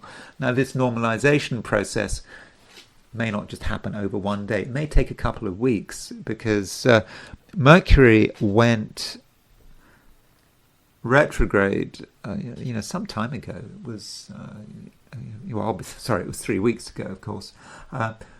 That's obvious. But the thing is that Mercury went retrograde at 26 degrees Cancer. So Mercury does not return to 26 degrees Cancer until August the 7th. So it may not be until this date that you really feel that you have returned to normal, and it may be that you're still having to deal with some stuff from the past. You're still, to an extent, on old ground, but you're moving quickly through old ground, and in a couple of weeks, things will be back to normal. And of course, another thing about a couple of weeks in early August is that Venus moves into your sign, and that is something very much to be looking forward to. But short term, Libra, I think that you are getting your power back. Yes, you are powerful, you can be powerful, and indeed if there's something you feel absolutely has to be done today, perhaps of a transformative and sudden nature, then I think you can do it, even though the moon is in late Scorpio. It doesn't feel as if much is going on, but if you really want to force the pace and you get the opportunity, then maybe Libra, you really should go for it. Scorpio. The moon still in your sign, still in the last half of Scorpio, and this is a time, Scorpio, where you're feeling relatively good about yourself. Particularly if you're left to your own devices, there's probably nothing much that you have to do if you don't want to do it. And I think that there isn't a great deal of pressure. In fact, today, the moon doesn't really make any aspects in Scorpio. I mean, it does eventually leave Scorpio and move into Sagittarius, but then for most of us, actually, that's not going to be until tomorrow morning. Or if you're in Americas, that's fairly late in the day. In fact, it doesn't take place until I think the moon goes into Sagittarius at six in the evening. So that's pretty late. So it is by and large moon in late Scorpio kind of day, where you can perhaps just bask in things and not feel that there is a great deal to be concerned about. If you don't want to be concerned. Now, that doesn't mean that nothing else is going on. We do, for example, have a square between the Sun and Chiron. And this Sun square Chiron might be especially important if you're doing something important, if you're trying to make an impact. Because the Sun is in Leo, great place for the Sun. Yeah, you're trying to influence the world around you, perhaps, and if you are, you may come across some resistance, something that gives you pause for thought. and it might relate to other people or someone else. Someone maybe requires attention, and you have some choice here. You don't need to give them attention, but it might just be something you have to do, especially as at the same time as the Sun is making a square to Chiron, Venus is making a quincunx to Saturn. And, those two aspects might sound very different, but actually they potentially have a very similar meaning in it for you, Scorpio. And it just could be someone is bothered about something.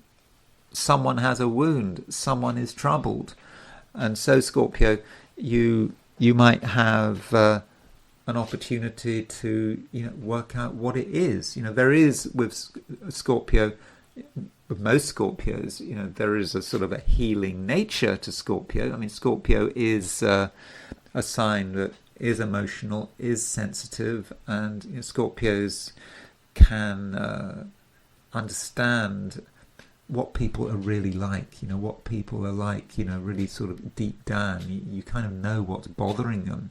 And, if you know what's bothering someone, then you perhaps have a chance to, really, do something about it. And so, we could say that Venus, Chiron, and the Sun are all kind of connected to one another. And so that perhaps does give you real compassion, but it might be a compassion that appears to be at odds with where you want to go.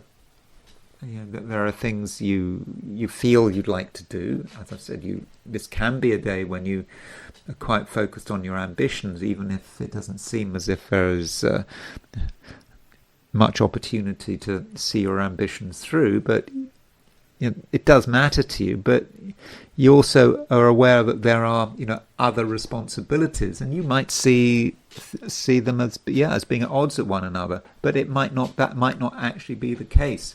It might be that through showing some compassion and understanding of another person, or perhaps of a group of people, that is going to give a boost to your reputation. So there is potentially a reputational side to it, and you show a side to yourself which perhaps in the past other people haven't recognized, and in the end it works in your favor. And deep down, Scorpio, you kind of know where you're going, what needs to be done, and you shouldn't worry that you're being sidetracked or that you're on a detour, provided you maintain your sense of power and also moral integrity. And if you can bring all that together, then Scorpio, I think that you can really be very, very powerful today. And I think, Scorpio, you can actually be a force for good. Sagittarius. There is not necessarily a huge amount going on today. I mean, okay, we've got Mercury going direct, we've got a Sun square Chiron, but the Moon isn't doing a great deal. And, that is important. When I do these 12-sign horoscopes, I do pay quite a lot of attention to the Moon, because I'm doing things on a day-to-day basis, and the Moon is a one thing that moves from day to day. But right now the Moon is it's not doing a great deal. I mean, it's in late Scorpio. I mean, it will go into your sign at some stage. It goes into your sign at 2:07 tomorrow morning on Friday, and so that's something that is about to happen. Okay, when I say 2:07, I mean London time. Later, if you're in other parts of Eurasia, if you're in the Americas, then well, 6 o'clock. 6 o'clock in the morning. 6:07 a.m. Sorry, 6:07. Say it again. At 6:07 on Thursday evening, the moon moves into Sagittarius. If you're in California, and that will be at 9:07 p.m. if you're in New York. So yeah, the moon could be about to change signs, but but for most of the day it will be in Scorpio, and while it's in Scorpio, it just might seem that moon is applying to nothing, and it just might seem that not a huge amount is happening. But Mercury is going direct, and Mercury going direct, it does matter to you. Again, Mercury may go direct today or tomorrow, but the point is Mercury's at a standstill, and Mercury can be relevant to other people, it can be relevant to the things you are involved with, it can be relevant to your work, your career, your attempts to make progress. And perhaps over the last 3 weeks, it might have felt that things were just a bit stuck, things weren't moving quite as fast as they should have been. But now that Mercury is stationary direct, things are moving. You know that things are moving, but it's not obvious. I mean, you know deep down that something has changed, and that something has changed for the better. But it just may take, even a couple of weeks before things really start to clarify, because Mercury went direct at 26 degrees Cancer, and so Mercury doesn't actually return to the place Mercury went retrograde at 26 degrees Cancer. It's currently at 16 Cancer. So Mercury has to move 11 degrees forward to move to where it was when it first went retrograde. And that doesn't take place until August the 7th. So it could be, in terms of people, career, your ambitions, that you're still having to an extent go back over old ground. It almost seems that you're going to have to sort of rediscover or reconquer old ground. But by August the 7th, you will have you'll find that you're back in control, and you're back to where you were. So things are moving, and of course we've got the Sun now in Leo, very much in Leo. At 0 degrees 50 Leo. So it's now, perhaps when Mercury is going direct, you recognize that something has changed, that the Sun is now in a fast sign. It's making a trine to your sign, Sagittarius, and indeed it's making a conjunction to Jupiter, and that is certainly something that needs to be thought about, that Sun-Jupiter conjunction. I think I mentioned it yesterday. Jupiter is, of course, your ruler. Sun moving towards Jupiter. So there are a number of ways of looking at it. This may give you an enormous amount of power, Sun making a conjunction to Jupiter. But additionally, there's just a possibility that maybe you're too caught up with yourself and your particular view of the world and your particular moral angle, and I think you are becoming perhaps more moral. I know that Sagittarius has a reputation for being free and easy, and the moral side of Sagittarius is often forgotten, but it's very much there. Sagittarius is a moral sign. It can sometimes be too moral. Sagittarius can actually be quite judgmental, and as the Sun moves towards Jupiter, perhaps for certain Sagittarians, this judgmental side to you may be coming into the fore, and that might not necessarily be a good thing. So if you are passing judgment on others, ask yourself, on what basis? And for example, you don't want to fall into the trap of spiritual superiority. It's a trap we can all fall for, thinking that our spiritual code or what we believe in is superior to what another person believes in, or what we don't believe in. It gives us some special special status. It's cool not to believe in anything, isn't it?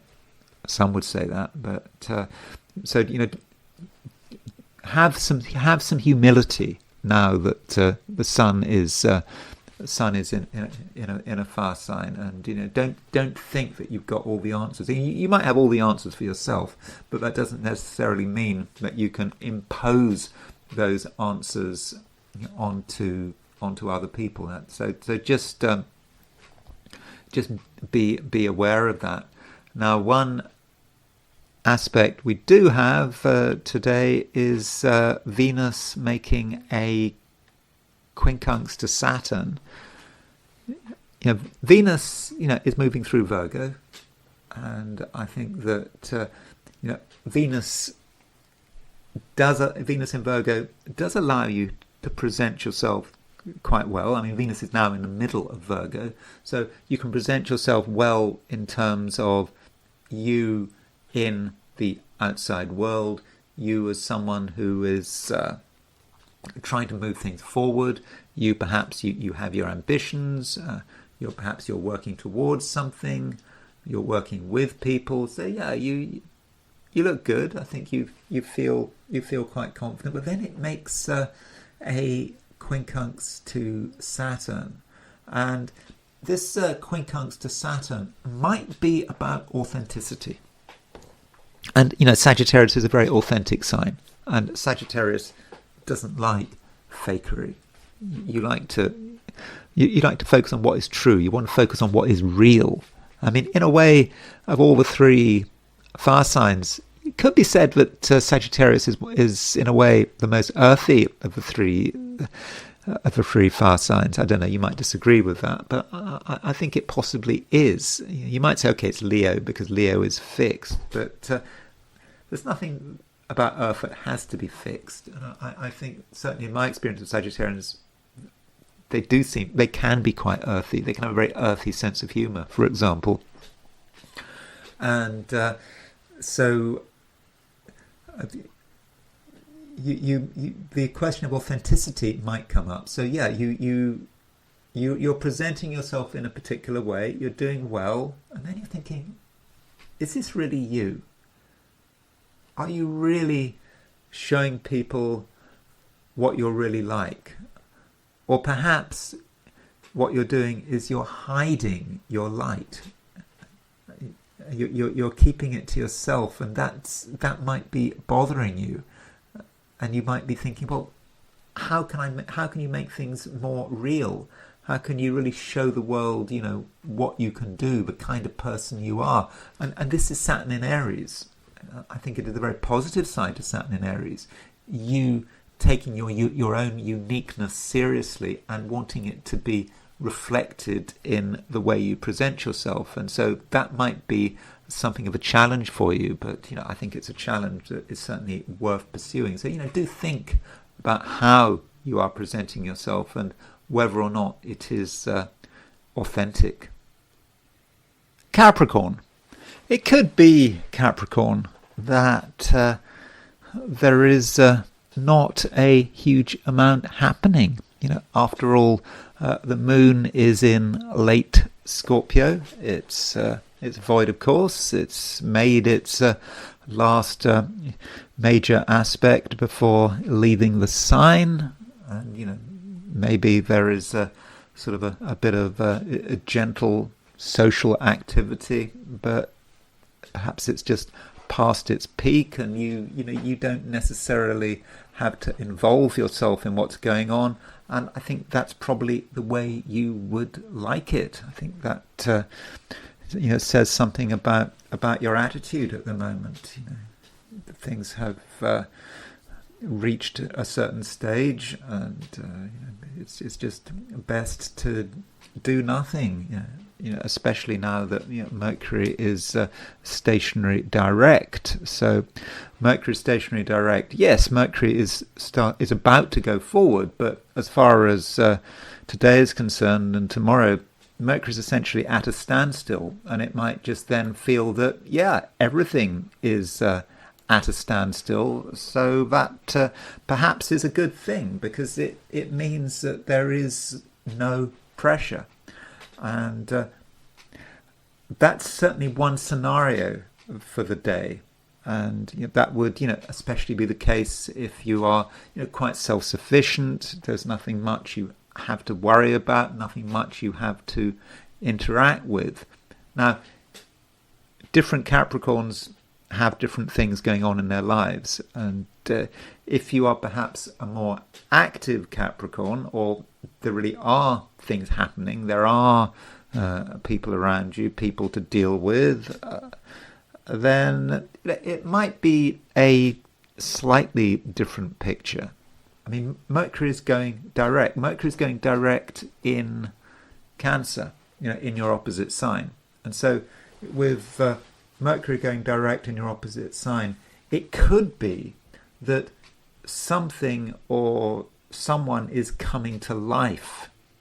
Because, Mercury going retrograde could be about a person who maybe moved out of your life, or they weren't having as much impact as they used to have, or they just weren't talking much. You didn't really know what they wanted. And with Mercury going direct, there might be the beginnings of sudden sort of action, talking, people saying what's on their mind. And it's not just a sort of a one-day thing, Mercury going direct. Mercury went retrograde 3 weeks ago at, I think it was at 26 degrees Cancer. And Mercury doesn't go forward to 26 degrees Cancer until August the 7th. So yes, Mercury is currently at 16 degrees Cancer, but it's not until August the 7th that Mercury catches all that lost ground that it's been losing since over the last 3 weeks. And so, this might in general be a time when someone else, it might be one other person, it might be a group of people, when they sort of regulate, when they sort of return to normal, when they start being their normal selves. And so, just be aware that just if people have been very quiet recently, or have even been confusing or difficult to work out, it's probably a temporary situation. And so that's certainly something that you should be looking out for.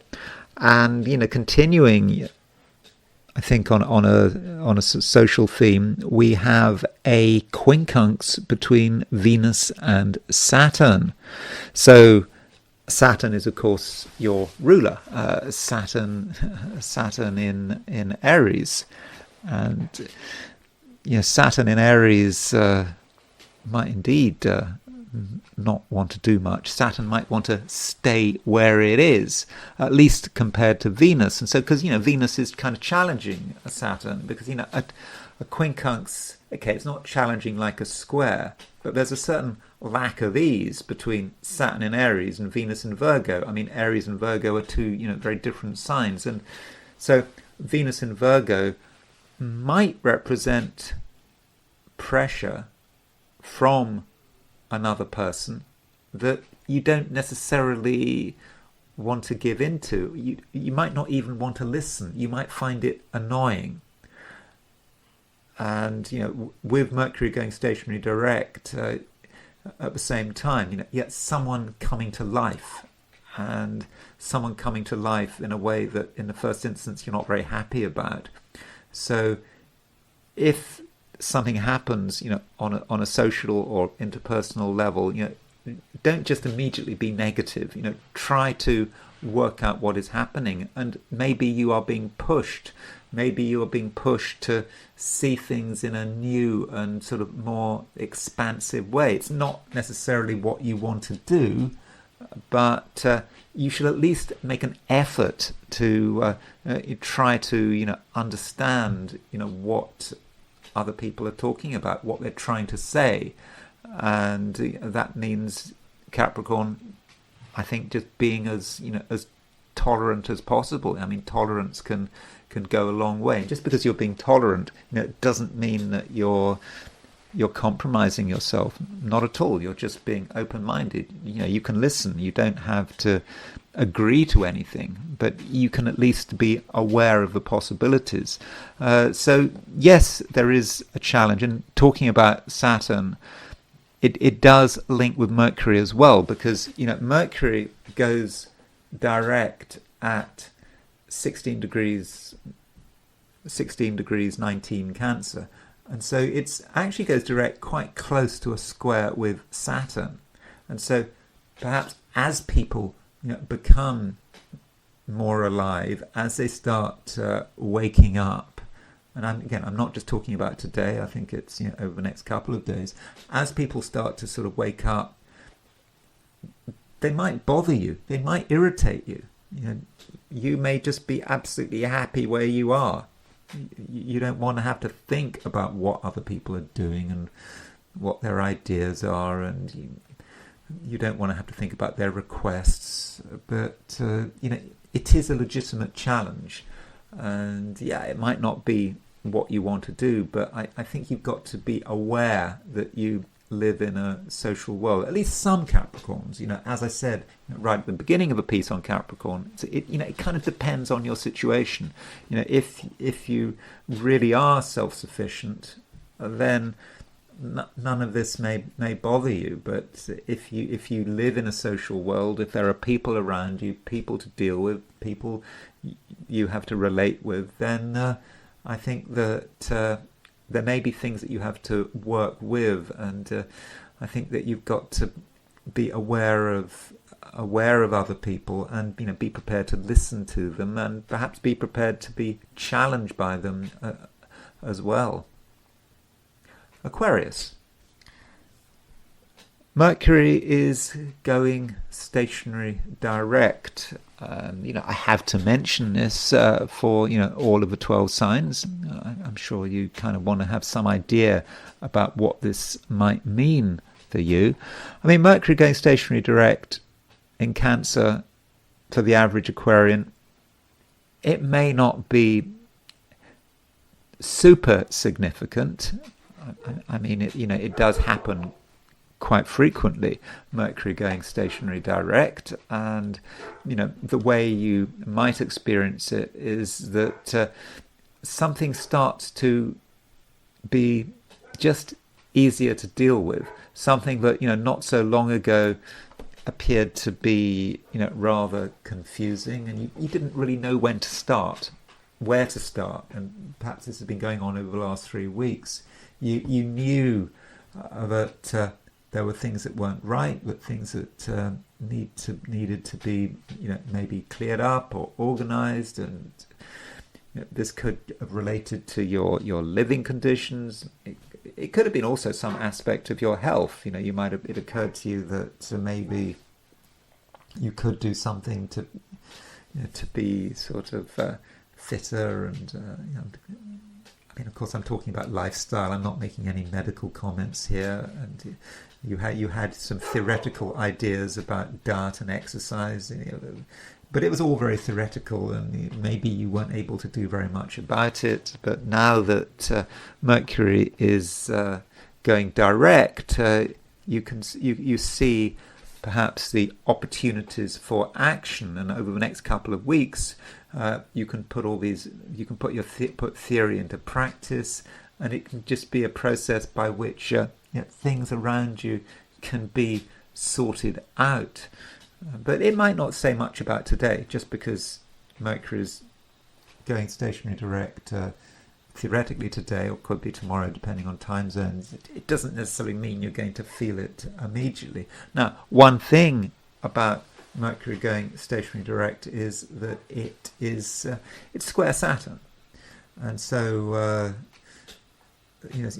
Saturn is in Aries. Saturn around 15 degrees Aries, and Mercury is at 16 degrees Aries, so it's less than 2 degrees away from Saturn when it does go direct.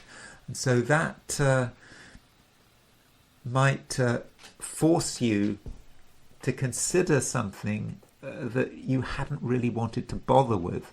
And so, as Mercury goes direct, some Aquarians just might notice something. You just might notice that something is wrong and has been done badly. There have been mistakes, and you just hadn't noticed it before, and perhaps you're asking yourself, why didn't you notice it? But now your eyes are open, and so if you see that something isn't right, could be that you have made a mistake, could be someone else did, but once you see that, then you're going to immediately be in a position to do something about it. And I think that's certainly a good thing. I mean, okay, it sounds a bit boring, but sometimes it can't be helped. But so if you see something if you see something has been done wrong, and perhaps you've been seeing it for the last 3 weeks and done nothing about it, now you don't just notice it, but it is a call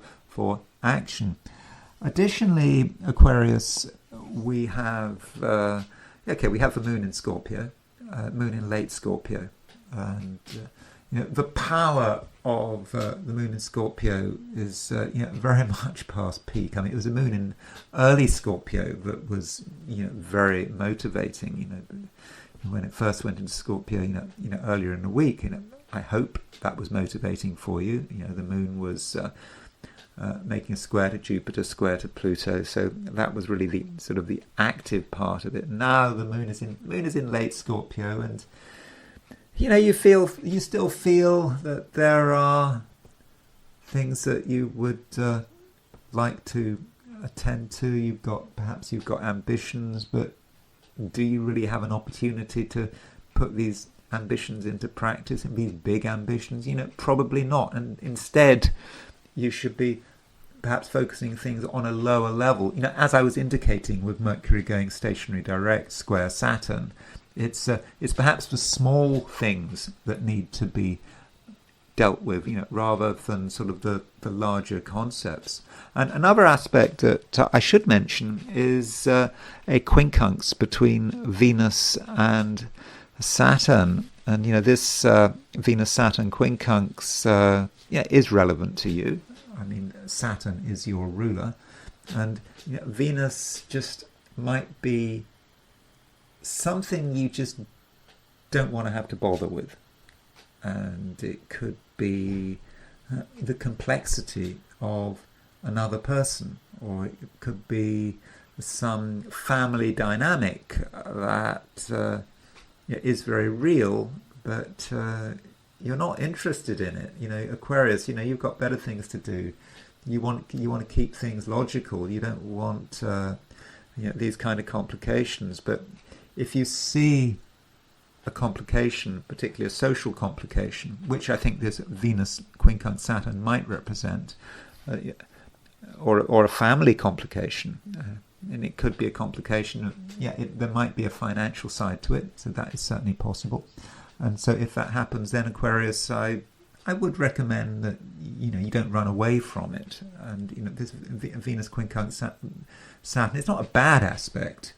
It's just an aspect that you have to look at things and realize that there are some things you hadn't noticed, and if you notice them now, then do something about it while you've got the chance. Pisces, we have Mercury going stationary direct, and I think that Mercury going stationary direct is important for you. It might be felt in terms of other people, so it could be indirect. Mercury direct having an indirect effect on Pisces, and it could be that there's a change in the outside world. There's a change in certain people. Maybe for the last 3 weeks, certain people have been in a particular state. Maybe they haven't been in touch. Maybe they've been deliberately ignoring you for whatever reason. Maybe you've been deliberately ignoring them. But now that Mercury is going direct, it could be that there's greater clarity, and other people are more able to be forthcoming and more definite about who they are and what they want. And with Mercury going direct in Cancer, that's it's a good place it's a good sign for Mercury to be from a Pisces viewpoint. And so don't write off people. You might, for example, have regarded someone as being boring, and they might show a new side to who they are, and it's a side that's more fun, that's just easier to relate to. So that's certainly good news. Mercury going stationary direct, and I think that the area of relationships in general should start to certainly get easier, maybe simplify, and I think that it's going to be easier for people to express themselves, and to express themselves in many ways in a way that is fun and perhaps even exciting. And aside from that, your overall ability to get on with people is I think pretty good right now. You're able to deal with most people, whoever they are, even if they're very different from you. And Pisces, it might be just a good time to expand things in a social sense. Being able to sort of meet up with new people, find out about them, and perhaps find out how you can help each other out. So all this is looking good, though there is a quincunx between the Sun and the North Node, and the North Node is, of course, still in Pisces. It's at 0 degrees. The true North Node is at 0 degrees 14 Pisces, and so it's making this quincunx between the Sun with the Sun in Leo, and it might be that there is a new situation making itself felt, that has really started to unfold, once the Sun has moved into Leo, that something else has to be addressed, something you didn't think about, something you didn't realize. And it could be that there is something extra you have to do that you don't want to do. You might even feel that it's not even in accord with who you are. It could be, for example, some task. No one else wants to do it. It seems to be something that you just feel completely alienated from it, and you might just want to ignore it, let someone else do it, or just don't worry about it at all. But I think that you should be thinking about it, because it might be something that if you don't deal with it now, it could cause you problems in a few days' time, because the Sun is moving towards a conjunction of Jupiter, and so Jupiter is combust, and so solar aspects, certainly conjunctions, are not always fortunate. And so with Jupiter moving into combustion, or it's not Jupiter moving, it's the Sun is moving faster from Jupiter. So with the Sun starting to combust Jupiter, it just could be something that you have ignored, that you refuse to see, and it could creep up on you. But if you act now, you're acting with awareness. You can start to see the beginnings of a problem, and that problem is just about you not attending to something. I think it's something you should be attending to. I mean, it might be an organizational matter, it might be a health matter. So if you feel that something is not quite right, then do something about it. I mean, I must make it clear, I'm not giving medical advice. So, for example, I don't know, if if you feel some, I don't know, muscular pain, and you're doing a particular activity and you're just ignoring it, and so I don't know if you're weeding and you're kneeling down and your knees hurt and you're just ignoring the pain, or you're lifting something up and your back hurts and you just keep going, then maybe in 5 days' time it could be a real issue. And what you can do now is just be aware that you need to look after your body and perhaps just rest and give the affected muscle a rest, and that way you can avoid problems. So just think about this. Think about just something. I mean, and yeah, it could be physical, and I just think it's a problem. But if you deal with it now, it's probably not much of an issue. But if you wait too long, it could be. But at the same time, it seems to be a problem, but right now you just might regard as just being something you don't want to bother with, because it just doesn't seem in accord with what you want to do in your path. But maybe you have to go off the path, do something that is slightly unfamiliar, and in the process, I think you could save yourself a lot of trouble. And those are my forecasts for the 12 signs. And now it is time to turn to the I Ching. So I asked the question, what is Thursday going to be like for those watching the I Ching section of this video? And the first hexagram I got was exactly the same hexagram as I got yesterday when I did the reading for Wednesday, which is contemplation. And I kind of don't want to repeat myself, but what I said about contemplation, it is just a time for just watching, and there are no moving lines even. So with no moving lines, really today you should do as little as possible. It's not a time for taking action. There are temptations to take action, but you think about the astrology as well. Mercury Stationary Direct. The moon is void of course in Scorpio. Okay, and moon will go into Sagittarius this evening if you're in the Americas, but really for most of the day, all of the day, maybe the moon is void of course, and so why do anything? And Mercury is at a standstill. So just watch, take notes, work out what's going on, and if you've got anything on your mind that you feel that action needs to be taken, well, I think you can leave it for later. And to get some idea about what contemplation is about, we can look at the nuclear hexagram. The hexagram in the middle, when we knock off the top and bottom lines.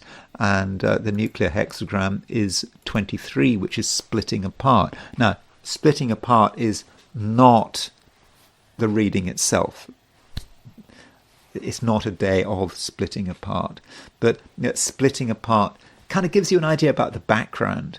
And splitting apart is a difficult hexagram. It is literally about things falling apart. It can be very destructive, and I think that you are very much aware of the destructive potential around you, or perhaps you can survey the damage. That might be how contemplation is working. You look around you. Remember, contemplation has a tower-like structure. One of the commenters suggested that this, on my video for Wednesday, they suggested this looked kind of like the Arc de Triomphe. I don't know about that. I mean, obviously it kind of looks like the Arc de Triomphe, but I don't think there's anything triumphal about contemplation. You're supposed to be sitting on a tower watching and surveying things. And so what are you surveying? You might be surveying the destruction of the past, that a lot of things really are falling apart, and that's just the way it is. And just be aware of it. Take notes, and do not take the initiative. Well, if you were to take the initiative today, if you were to really do something, then it might very quickly go wrong. Things would start splitting apart. But I don't think there's going to be much of an opportunity to do anything. And with no moving lines, that suggests that today could be quite unexciting and could be quite passive, and maybe that's a good thing. So thank you very much for watching this video. I hope you enjoyed this video. If you did enjoy this video, I'd be very grateful if you were to like it. If you're not subscribed, I'd be super grateful if you were to subscribe. If you want to buy me a coffee, there's a link in the description, and I will talk to you again tomorrow.